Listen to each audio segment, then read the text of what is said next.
We begin this hour at the scene of yet another mass shooting here on U.S. soil, this time at a medical center in Tulsa, Oklahoma. The gunman killed at least 4 people and then took his own life. The shooting took place just before 5 p.m. local time on the campus of St. Francis Hospital. Tulsa's chief of police says the gunman had received back surgery at the facility 2 weeks prior to the attack. The victims were 2 doctors and 2 other people. Police say the suspect had been calling the office for help with his back pain since being released on May 24th. After release, Lewis called several times over several days complaining of pain and wanted additional treatment.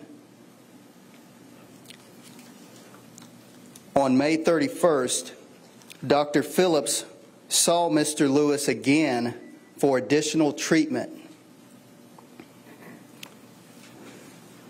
Yesterday, June the 1st, Lewis called Dr. Phillips' office again complaining of back pain and wanting additional assistance.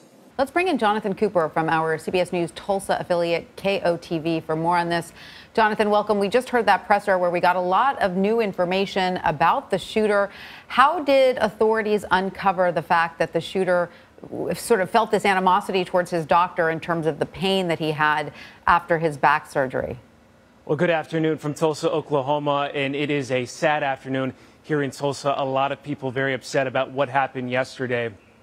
Police tell us that the suspect is a Michael Lewis. He's a 45-year-old man. They were able to speak with some people that knew him. They also went through some documents as well. They found out that he had received back surgery on May 19th from a Dr. Preston Phillips.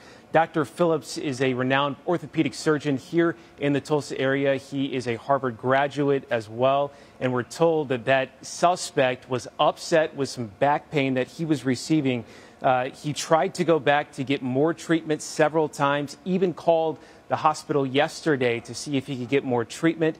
We're also told from the ATF that the Tulsa police have been working with the ATF, and we are told that he bought a semi-automatic rifle, an AR-15, just 2 hours and 52 minutes before this shooting. He went to a local gun shop, bought that at 2 p.m., and then carried out the shooting. We are told that there are 4 victims total, a Dr. Preston Phillips, a Dr. Stephanie Husen, who's also an orthopedic surgeon, and then 2 other employees were also killed, Amanda Glenn and William Love. So we're still working to get some more information, but this press conference has continued to be going on, happened about 45 minutes ago now, but we're still working to learn more information as well. Jonathan, the details are just unbelievable to hear. How are the latest string of mass shootings across the U.S. impacting the way investigators are going about this case? Well, the police chief and the mayor, they talked about this, about how these recent mass shootings, it's been on top of everybody's minds. They are going to be looking at how this man was able to buy a weapon just 2 hours before this. Oklahoma has very loose gun laws, of course, a very red state.